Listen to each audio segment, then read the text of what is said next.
আজকে তোমাদের আমি দেখাবো একটা গুরুত্বপূর্ণ সেটিং নিয়ে। অনেকেই তোমরা ফেসবুক খোলো, কিন্তু পরে যখন ফেসবুকটা লগ ইন করো কিন্তু সেই পাসওয়ার্ডটা মনে থাকে না। কিন্তু তোমরা ওই পাসওয়ার্ডগুলো দেখবে কিভাবে? যে কোনো জায়গায় তুমি গিয়ে কিছু লগ ইন করবে, কিন্তু সেই পাসওয়ার্ডগুলো তোমাদের মনে থাকে না। সেই পাসওয়ার্ডগুলো তোমরা দেখবে কিভাবে? তোমরা প্রথমে চলে আসবে ক্রোম ব্রাউজার। এখান থেকে এই ক্রোম ব্রাউজার চলে আসবে।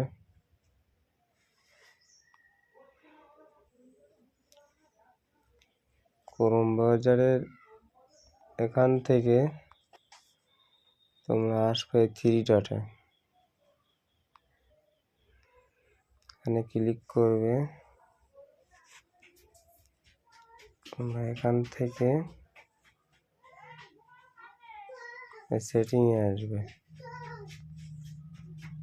সেটিং অপশানে আসবে।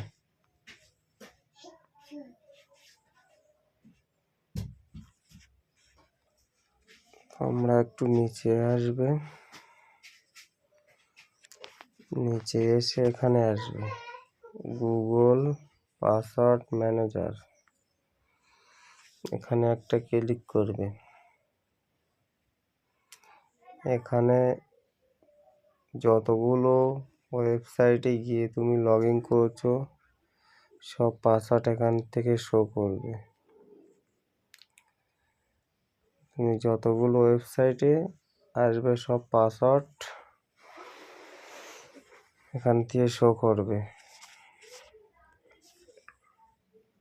এখান থেকে আমি দেখাচ্ছি যতগুলো ওয়েবসাইটে তুমি লগ ইন করবে বা রেজিস্টার করবে সব এখানে দেখাবে। এই যেহেতু আমার ফেসবুক,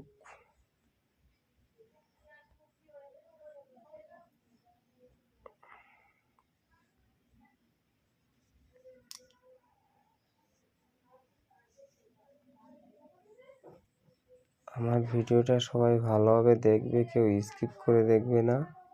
আর আমার ভিডিওটা দেখে যদি তোমরা কিছু শিখতে পারো তাহলে আমার চ্যানেলটা সাবস্ক্রাইব করবে, পাশের নোটিফিকেশন বেল আইকনে ক্লিক করবে আর প্রত্যেক ভিডিও দেখবে, তাহলে কিছু শিখতে পারবে।